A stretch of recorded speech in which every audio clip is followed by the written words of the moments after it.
So I'm going to hand you over now to Professor Frances Horgan, who's going to chair our next session. Professor Frances Horgan is a long-standing member of our PPI and Research Committee here in RCSI, and she is a professor in the School of Physiotherapy.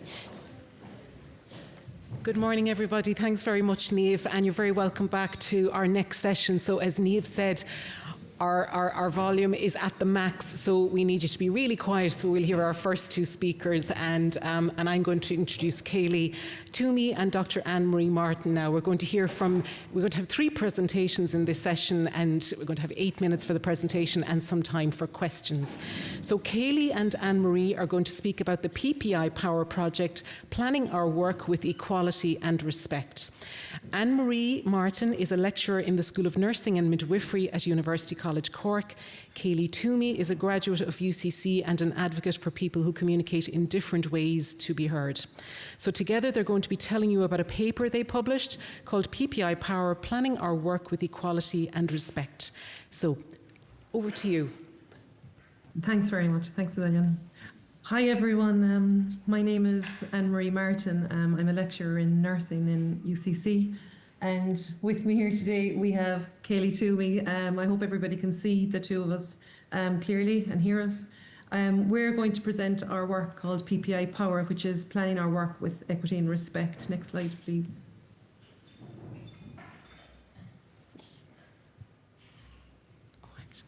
So just, I suppose, to share a little bit about our team. As I said, I'm lecturing in UCC.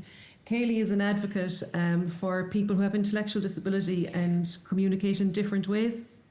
Lorraine Woods and Mary Doyle Kent, they're both parents of adult children who have profound intellectual disability. And Joanne Murphy, you can see there in the last image, she's the research officer with Family Carers Ireland. So I suppose back when PPI Ignite at UCC first put out a call for seed funding, we came together, I suppose, with the idea of maybe doing a project around communication and how people who communicate in different ways can be heard.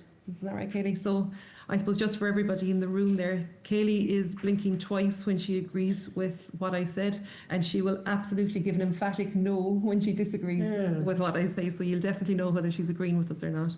But I suppose coming together as a group, each of us had different perspectives, I suppose, compared to research, lived experience, caring experience.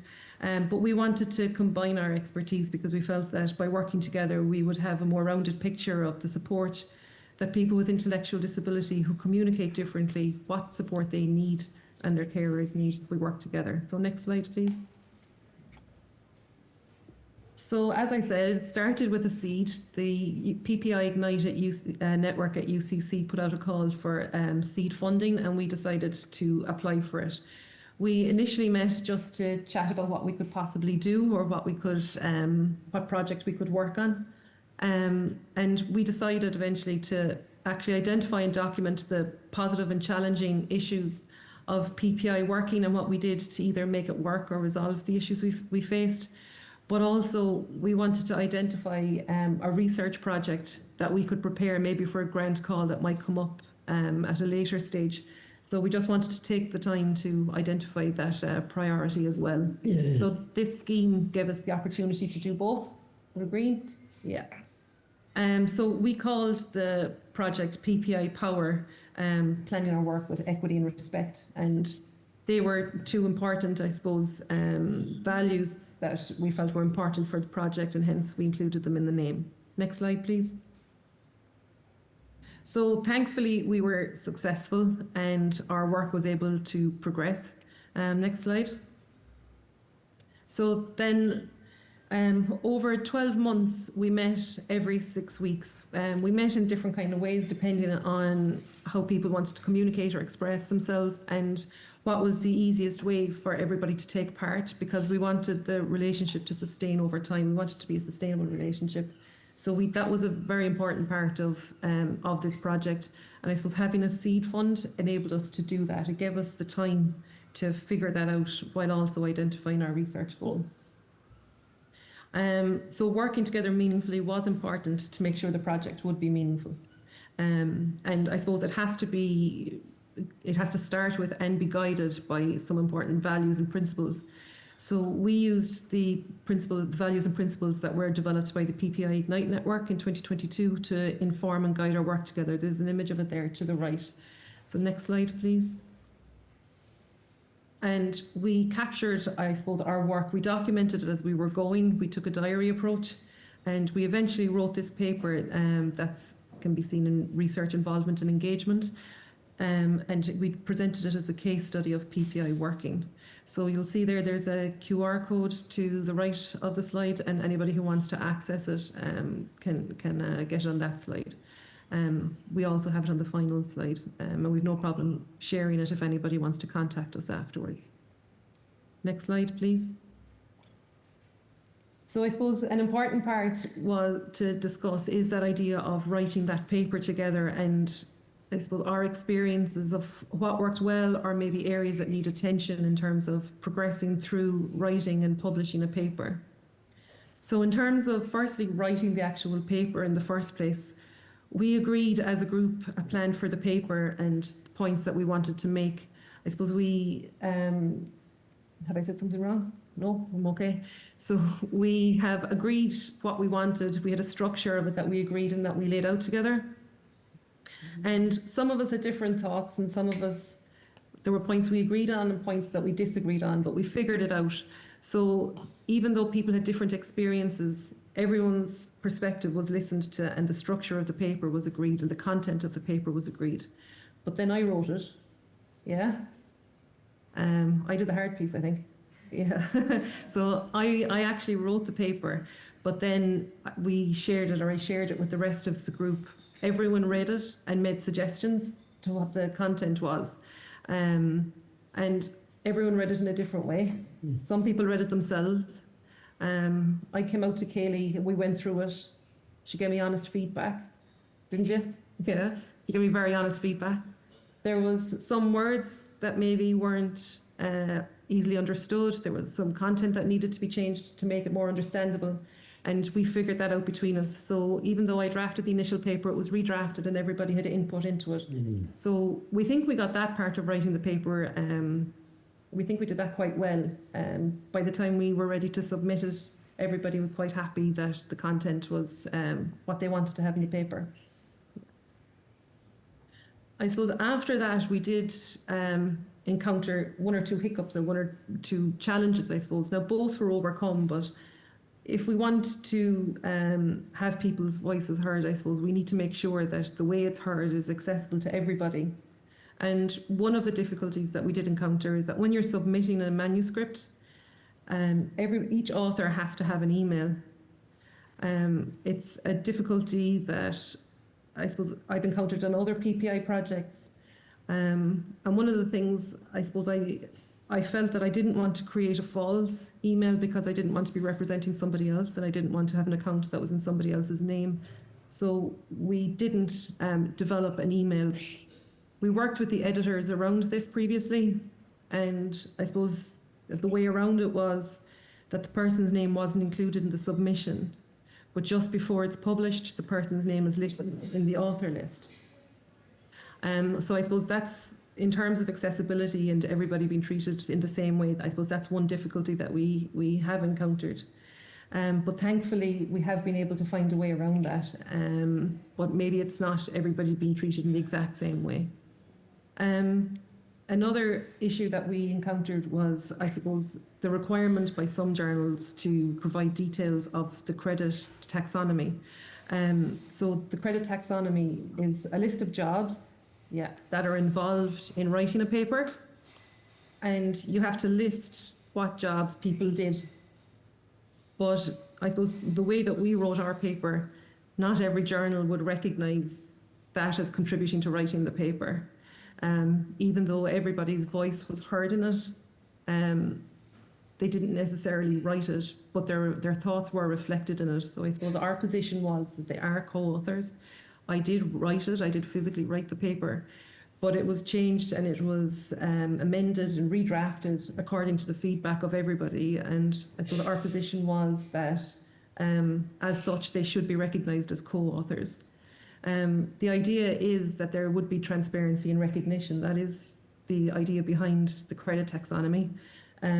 But the difficulty, I suppose, is that if a person's name isn't listed because it is deemed that they don't, because it is the person thinks that they haven't written the paper or their understanding of it, even though they've made a contribution, that's not recognised either. So I think there possibly needs to be a wider understanding of the credit taxonomy. Now, thankfully, research involvement and engagement did accept, and we have published the paper, and all of these things have been overcome. And I suppose some of our difficulties weren't necessarily with that journal either, but they are problems that we have encountered. There are problems we've run into. Yeah, and I suppose it's important to find a way around those. So next slide, please. Something else? No? Okay. So next slide, please. A suggestion that we have is that perhaps journals and editors would consider adopting the PPI network and network values and principles framework and possibly apply it. We do think that collaboration and partnership would be essential, and that idea of working with editors and authors working together to find a way, that has worked for us so far in terms of getting our papers published. But as you will see in the values and principles that are going around the graph, the idea of flexibility, respect, transparency, trust and empowerment and power sharing, they are important in terms of writing papers and disseminating information and making sure that everybody's voice is heard through different ways. Yeah. Yeah. Okay, next slide, please. So it's really, really important to listen to the people who know. Kaylee is very passionate about this slide. She thinks it's very, very important that we listen to people who know, and she knows what it's like when people don't listen, when she has something to say and people don't hear. So people with lived experience must be heard. Yeah. And she has suggested 3 ways that this could be done with flexibility.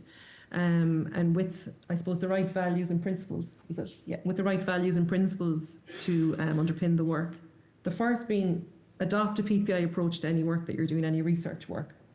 Make sure that people's voice are heard at that stage. At the second point there is to share your findings in person at conferences. But I suppose a difficulty with this is that it's in the short term and it's narrow reach. So what we're sharing with you today is only going to the people who are attending this conference. But it is a really powerful way of, I suppose, discussing, chatting and advancing work in this area. And it's important that people take the time to interact together to listen. Yeah. And then the last point is that it is important also that information is shared through publication, because although there isn't interactivity between the author and the person reading it, there will be a longer term and a wider reach, because that document will be available long after the presentation is. Yeah? Anything else? No, just that. So I suppose we need to think about how we listen to people and make sure that we give them a voice at each stage, including the dissemination of the work that they are involved in developing. Next slide, please. So we want to thank everybody for their questions, or for their attention. Yeah. And we would welcome any questions that anybody might have around the work we have done. Again, my contact details are there towards the end of the slide, and you'll also see the paper and the QR code again to read in it if you wish to. Thank you, everyone. Great. Thank you very much.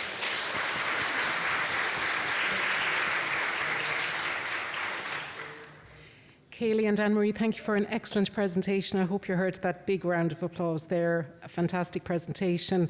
I have a question for you. Kaylee, they were very important messages that you highlighted. So I have a little question, and I'm going to come back to you at the end of the session. But about that reach and publishing, how can we hear the voices more clearly and communicate through the research paper? How can we make that reach, get even further? So I want the two of you to think about that, and we're going to come back to you at the very end when we have all our questions with our other presenters. Okay. Anne-Marie, is that okay? Could I just get that question again, if you don't mind? Yeah, so I'm thinking about that really important message, Anne-Marie and Kaylee, about listening to people, and then the reach, and how we can use publications working together. How can we make that reach go further? Thanks very much, Anne-Marie and Kaylee. Thank you. Okay, we'll chat to you soon. So I'm going to introduce our next presenter now, Dr. Maria Pertl from RCSI. And Maria's, the title of her presentation is Co-authoring Effective Management of Depression Among Patients with Cancer. And the project is called Enhance. And it's a hybrid systematic review and network meta-analysis. Maria is a lecturer here in the Department of Health Psychology at the School of Population Health in RCSI. And her co-author, who can't be here today, is Garrett Monaghan, who's a member of the Public and Patient Involvement Group for the Enhance project. And he was a co-author on this work that Maria is presenting today. Thank you, Maria. Hi everyone, thanks so much for having me here today. So I'm going to try and do Garrett justice here. So he's sorry he can't make it today, but hopefully I'll be able to capture all of his points around the process of co-authoring this paper. So the paper was published a couple of months ago in the Journal of Psychosomatic Research, and it has a very long and convoluted title, but it's called The Effective Management of Depression Among Patients with Cancer, which was the ENHANCE acronym for the project. And it was a hybrid systematic review and an attempted network meta-analysis of randomized controlled trials. And I'll get back to why we included the word attempted in the title later on. So I'm going to just talk through the steps that, or the kind of the process that we adopted so that we could co-author this publication together. And I suppose when you think about co-authoring a paper, you probably immediately jump to, what's the process of writing like? But actually, I think fundamentally you have to go back right to the start of the process, because the co-authoring piece doesn't start when you sit down to write the paper. There is a lot that has to be done before that to actually ensure that everyone is involved and has the ability to contribute to the final product, if you like. And that really starts from funding. So funding for PPI, I'm preaching to the converted here, I know, is really, really important to actually facilitate meaningful engagement from the very start to the end. So this was the original research team that submitted the grant application to the Irish Cancer Society and the NCCP, and we were successful in getting funding for the project, for the ENHANCE project. And this allowed us to recruit 2 PPI co-researchers who were really there from the very start of the project right up until dissemination, and they're still involved. And it allowed us to have the financial support to support their meaningful engagement. And I suppose I need to make the point that I got the funding in 2019, so it's going back a few years. Then I went on maternity leave in 2020, so it was delayed. And then I went on maternity leave again a couple of years later, so it was delayed again. So what was originally a 22-month project, so now this was published in 2025, so it was a long process. And Katie and Garrett, who were our PPI co-researchers, they came on board before the project kicked off, and they're still involved. So that it was really, over a prolonged period of time with significant, 1 year, 2 1-year gaps in between as well. And they've really been key to the success of the project. So, and then the funding also allowed us to recruit research assistants who were also very, very important. So after the funding, I think, is really, really important. But, and this came up in the session this morning as well, training also played a really key role here. So this project involved a systematic review and a qualitative study. And we used a hybrid approach for a systematic review, and we wanted to carry out a network meta-analysis, which they're quite technical research methods. So the purpose of the review was to investigate which intervention approaches are the most effective in treating depression among patients with cancer specifically. And then the qualitative study part was a focus group study where we were interested in examining the factors that impact on the effective management of depression among patients with cancer in Ireland from the perspective of both patients and healthcare professionals. So there were a number of methods involved, and some of them were very, very technical. So it was really important that the PPI co-researchers felt confident in weighing in to decisions, that they knew what the methods were, and that they were confident in speaking up about them. So before the first steering group meeting of the project, we held a training session which involved me. I delivered the training session with Katie and Garrett, where we sat down for a couple of hours really, so it was delivered online because it was at the tail end of COVID. And we really went through, what we had outlined in the proposal to the funders, what the methods would involve, so that when it came to the first steering group meeting, that they were confident in knowing exactly what we were planning to do and how we were going to do it. So with the systematic review, there's lots of different steps involved, there's lots of decisions to be made, and it was important that that training took place before the steering group meeting, because the other people who were going to be present there had been involved in actually developing the proposal for the funders, so they had experience of the methods and they had more knowledge about the project, and it was very important that everyone came to the meeting and was kind of on equal footing, so they weren't kind of starting at the back foot. So it had to be bespoke to the project that we wanted to do. And before the first committee meeting. So the aim of that was really to provide training on the specific research methods that we were planning to use, and to also reiterate the unique expertise of PPI. So in that meeting, I would have gone through, I would have kind of given a profile of the whole research team. So we had someone who was very experienced in doing network meta-analysis. We had someone who was experienced in qualitative research design. And like that, it was very important to outline, well, you as the PPI co-researchers, you're bringing unique expertise that nobody else has, so that they knew what they were bringing to the table, and that we valued what they had to say. So even though, not other members of the research team had never done a network meta-analysis either. So, just because you don't have experience of one specific aspect of the project, it doesn't mean that you don't have expertise that's really key to the success. So that was really important. And then also to give the time and space to really build relationships, because I think from recollection, both Katie and Garrett voiced interest in the project from, I think it was a Twitter kind of call out at the time. So I'd never met them before. We had no pre-existing relationship at all. So it was really important to get to know one another, get to know our backgrounds, where we were coming from, why we were interested in this, and build those relationships. And that was, it was really crucial. And the fact that they're still all working together many, many years later is I suppose, a testament to that. The next thing I suppose I wanted to highlight was that Katie and Garrett were really an integrated part of the research team. So everyone had an equal standing on the research team. They were invited to every single research team meeting. They were included in all of the emails. So if there were decisions to be made in between steering group meetings, they were included in that process. So there was never any emails that went out that they didn't receive as well.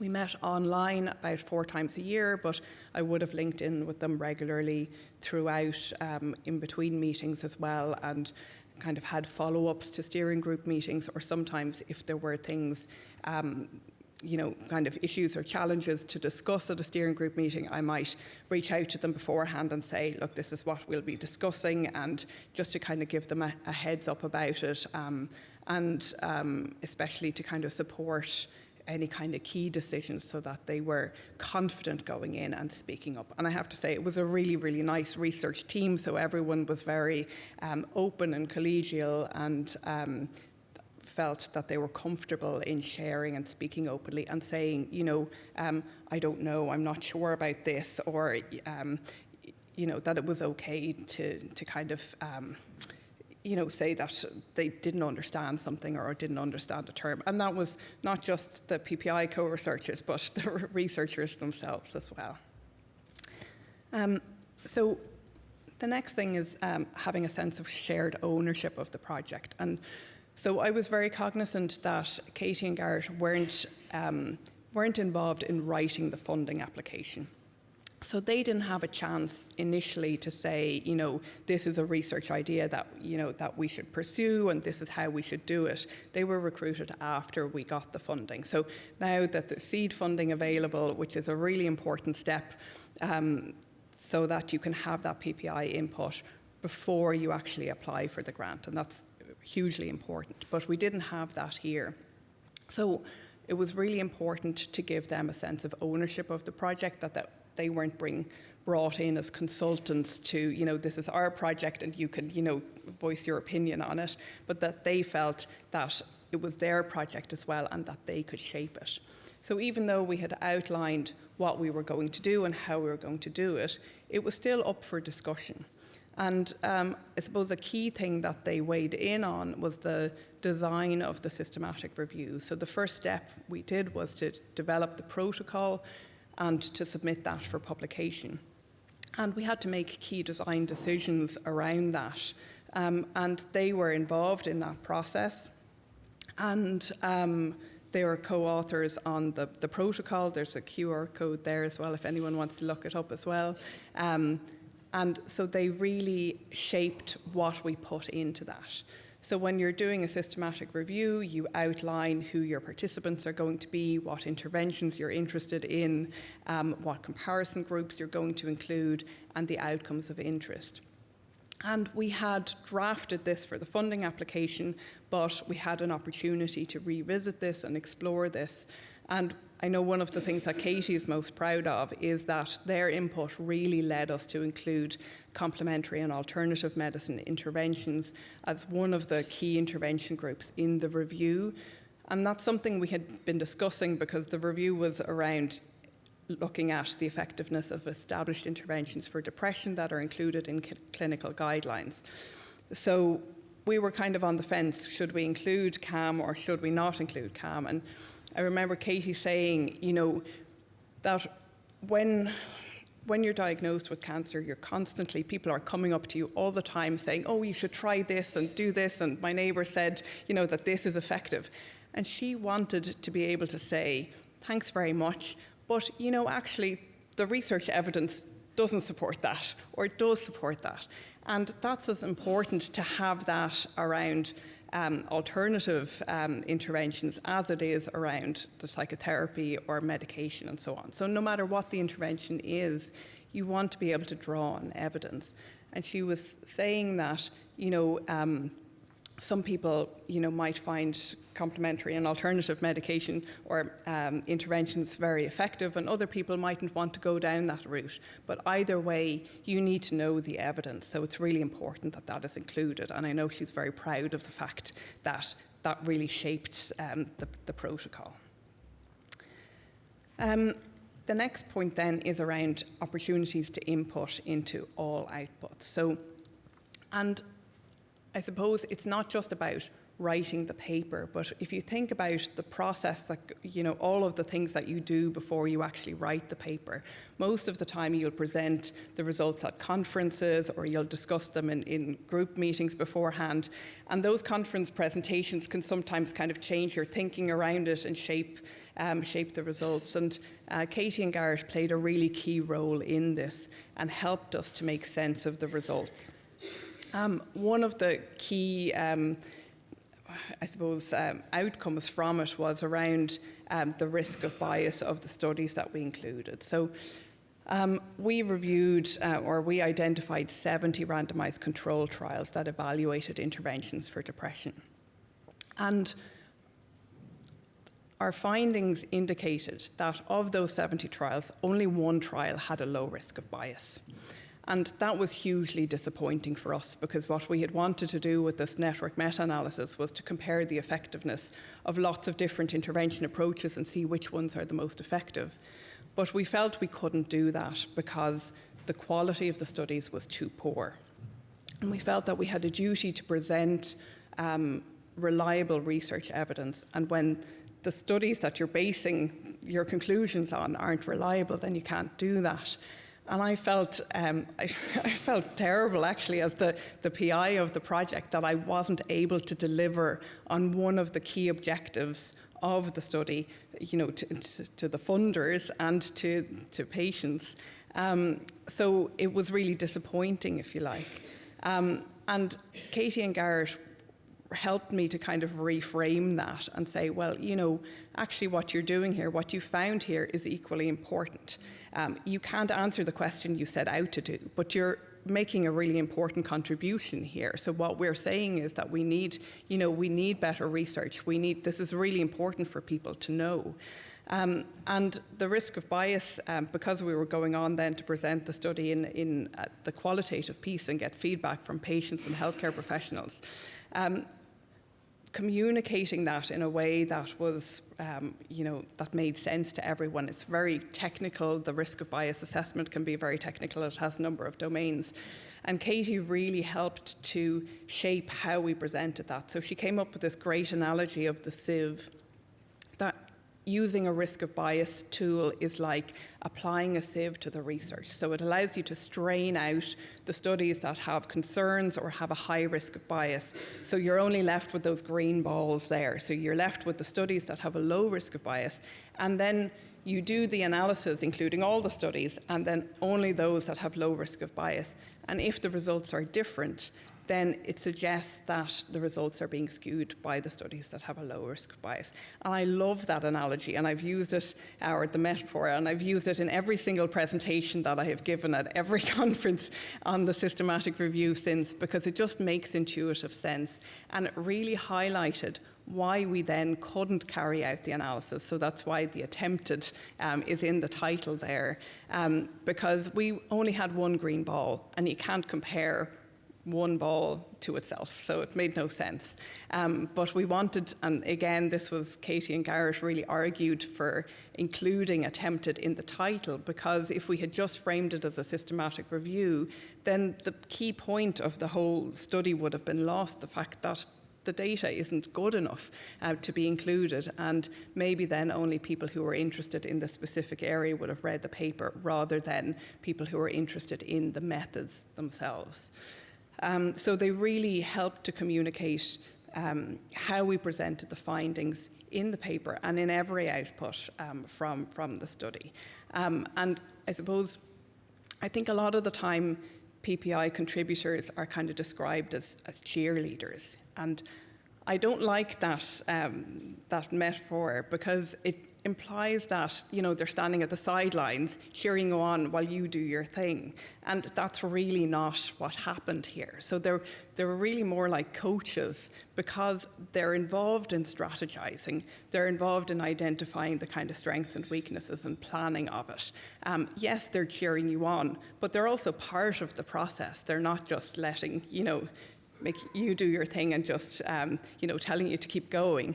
They're really involved in it, and they really helped to frame how we presented the results. Finally, in terms of, just kind of continuing on that point, in terms of actually writing the paper, so it wasn't just about, sitting down to write the paper where they shaped it, but it was in, giving them opportunities or having opportunities to input into every single output that related to the paper. So they would have reviewed every abstract submission for conferences. They would have reviewed, similar to the last speaker, I drafted the paper, and they would have given feedback on that. And it was very technical, very long, and there would have been lots of different iterations of it, but they were so good in terms of actually sitting down and meaningfully contributing to that and changing the language. So because it was a little controversial, lots of systematic reviews synthesize anyway, despite having all studies that are high risk of bias or very few that have low risk of bias. And we took quite a controversial step in not synthesizing it.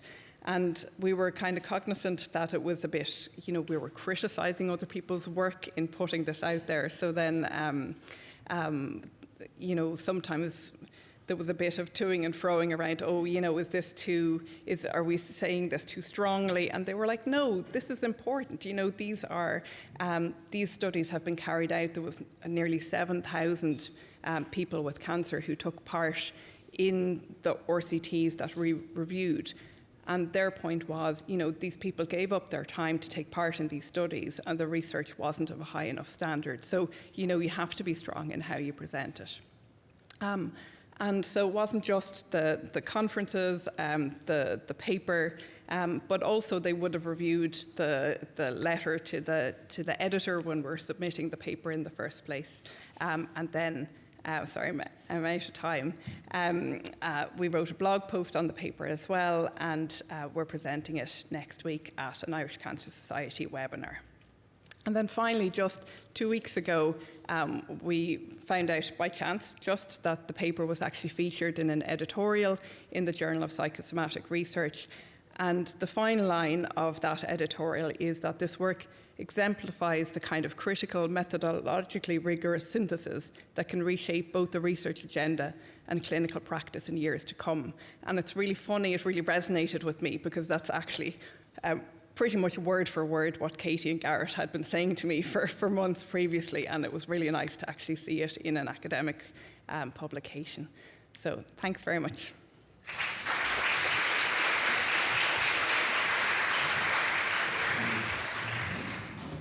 Thanks very much, Maria. And we'll have questions at the end of the session. I'd now like to introduce Patrick Fitzgerald and Dr. Emma Murphy. Emma is from Technological University Dublin, and the title of their presentation is Learning from Each Other, an inclusive and reflexive analysis of the experiences of co-designers with intellectual disabilities. So Patrick is a co-researcher and co-designer at the Research Foundation based in St. John of God's Liffey Services in Tala, and Emma is a lecturer in the School of Computer Science in Technological University Dublin. So hello everyone, my name is Patrick Fitzgerald. I am from St. John of God's Liffey Service, and I'm a co-researcher with St. John of God Research Foundation. I'm here with Emma Murphy from TU Dublin. We are here to share some research on how our co-design partnership and how we learn from each other. Thanks, Patrick. So the work that myself and Patrick are going to present today is based on a partnership that has been running for over 10 years between TU Dublin and St. John of God Community Services. So every year, co-designers with intellectual disabilities come into TU Dublin in semester 2 for 13 weeks, and they co-design apps with our third-year computer science students. And as part of that, the idea for our computer science students is that they're going to design accessible apps. And the co-designers from John of God's also show our students design thinking skills. And Patrick.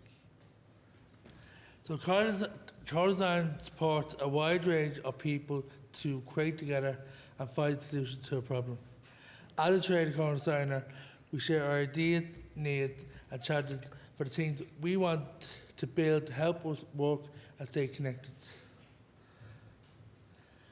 Our sixth co-design tools support design with people and not for people.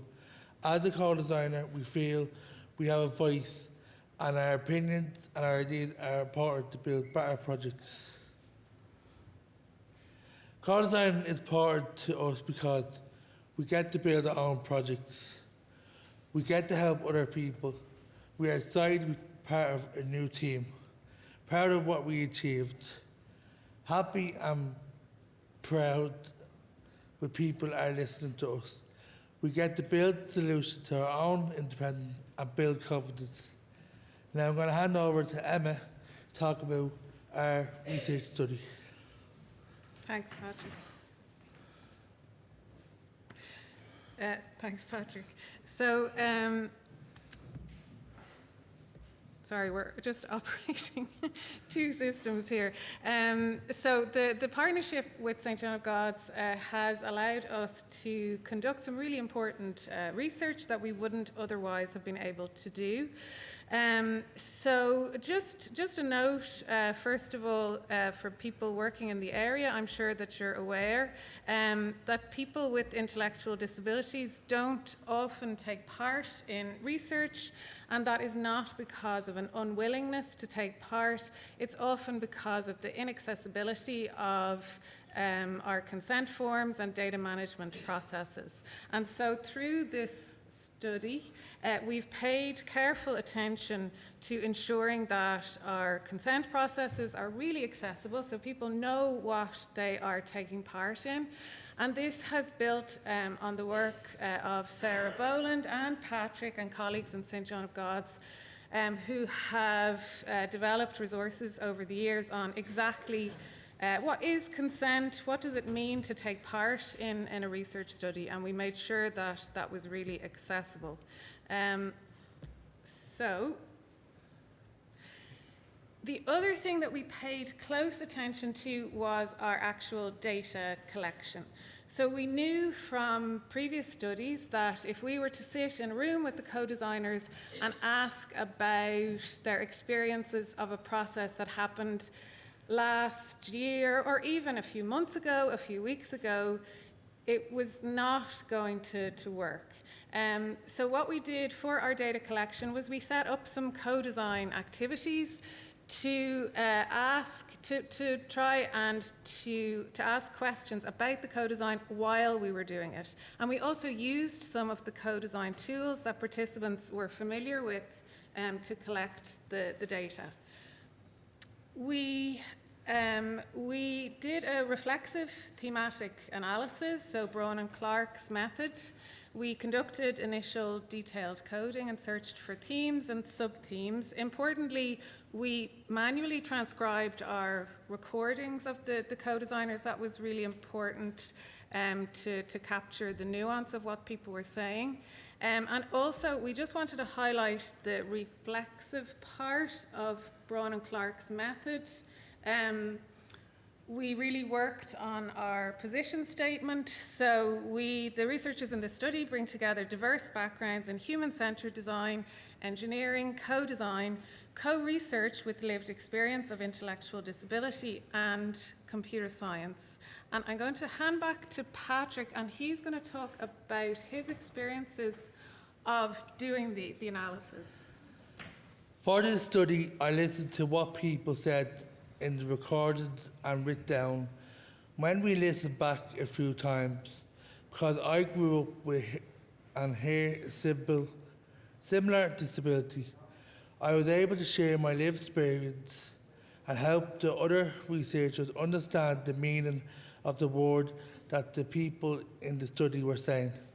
When I was learning about the research, I had to learn how to coding, which includes So semantic analysis. in this study started with talking the words people said and trying to understand them. And latent analysis. In this study, after listening to what people said a few times, I helped the other researchers understand what the person means.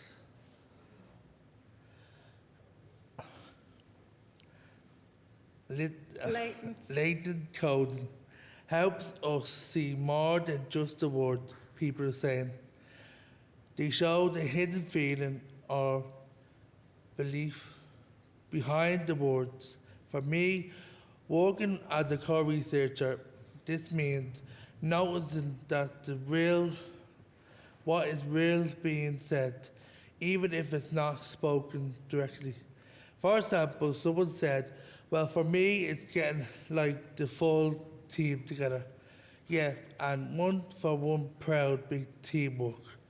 Yeah, took a lot of work.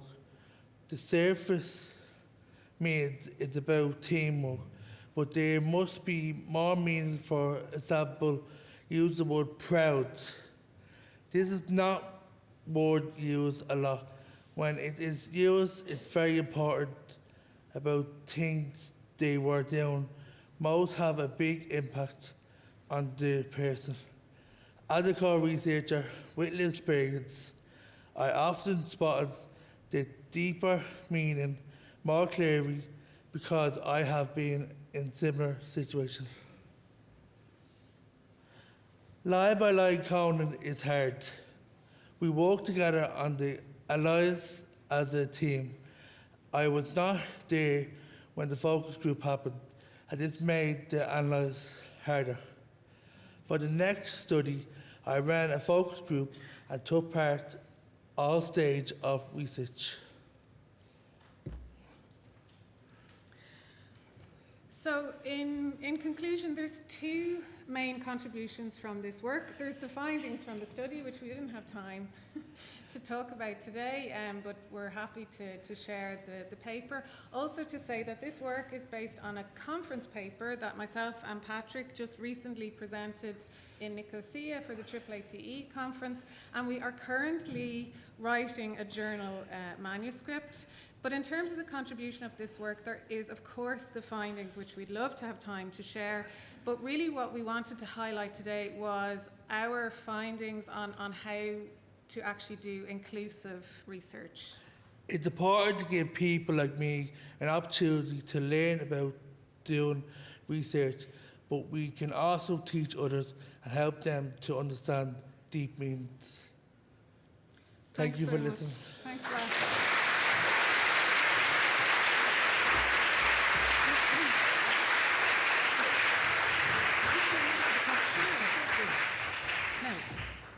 So we'll just get Kaylee and Anne-Marie back again and for our questions.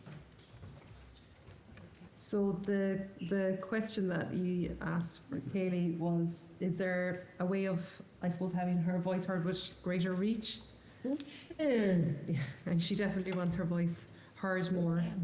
And she thinks it's important that people are involved more from the beginning so that their voice resonates. But then in terms of getting her message across after research or after work is done, having someone to support her in participating in events is important, but that person needs to listen to her genuinely and work with her beforehand to make sure that the point she wants to make is agreed.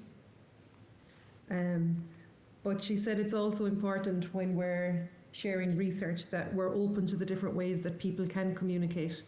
And one way that we are looking at is maybe having videos available. So Kaylee communicates using an alphabet board, and she just wants to show it. So I'm going to try just lift the camera, and I hope that you can see it there in the room. So.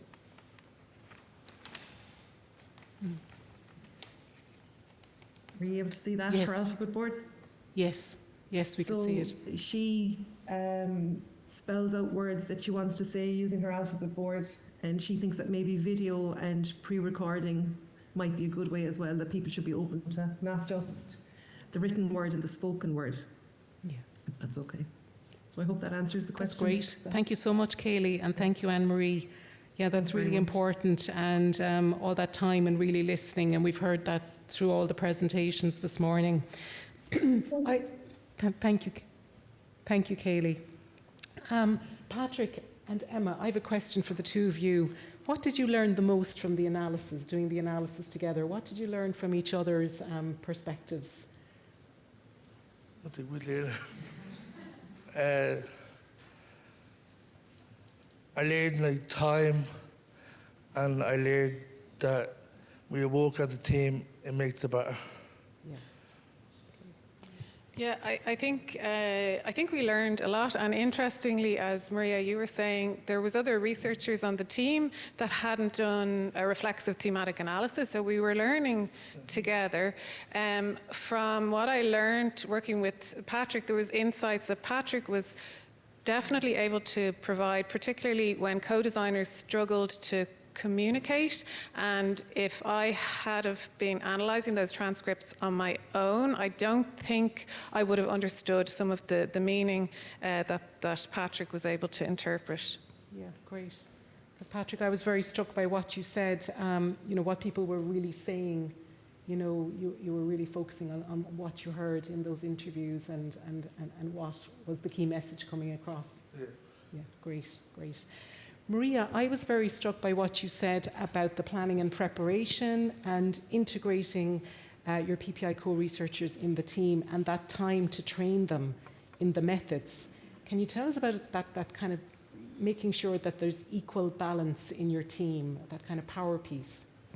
Yeah, I think it's around, making sure that everyone knows the roles that different people have. And I think it helps when you can say, look, this person is really good at the stats. That's what they're bringing to the table. They have less experience in the qualitative piece, but we have somebody here who's doing that. So once everyone is aware of the fact that they're bringing something unique and that no one knows it all. So, everything is so specialised that, everyone has a different role. And you don't have to know it all going in. You're like that. You're learning together. And I think it's really important to have those meetings before, you all come together, so that they're coming in with the confidence of knowing, this is my role, but I can contribute to everything. And I was at a conference recently where somebody described PPI and their project as kind of a la carte. And I thought that was a really great description. And it's not a la carte for the researcher that you get to pick and choose where you have PPI, but that you present your PPI panel with a kind of an a la carte menu that is flexible and say, look, you can contribute anywhere you like. These are some suggestions. And you tell me what you want to do, what you feel confident in, or where you might, need a little bit of help or support, something you'd like to do but you don't feel confident in yet, and that there's the flexibility there for that to shift all the time, so that, Garrett was hoping to co-present today, but he wasn't able to make it. But there's flexibility in that, so you can always say, "Oh, I'd like to do that," but if it comes to it, if people are feeling unwell or things come up, that there's no pressure, so that they get to choose what they want to contribute to, and they feel welcome to do everything if they want to do that. But I suppose the challenge there is that you really have to build it in enough time, and I think often that's the case with grant applications. And there's a timeline, there's lots of competing interests, and so really, as when you're managing a project, you have to kind of plan. And I don't feel I was always very good at this, to allow enough time. So if you really want input, you can't just draft the conference presentation the day before on the plane over, as I'm sure we're all guilty of. You have to do it in advance. And actually, some of the conferences I was presenting at this year, they wanted the slides a week beforehand, which was great because it actually forced you to plan ahead and allows you to get meaningful input back then. But sometimes we're just working to the 11th hour, and it's very tricky. That's great. Yeah. Would you agree, Patrick and Emma, about that time piece as well? Yeah. It needs everyone. Whoever does research, or if you're new to research, don't rush into stuff. Kind of take that time, and then it'll all work together. Yeah. Great. So look, in the interest of time, I think I want to thank all our presenters this morning for fantastic presentations and some great learning about time, working together, learning from each other. So congratulations on all your work and all your outputs and all your success and continued success as well. Thank you very much. Thanks very much.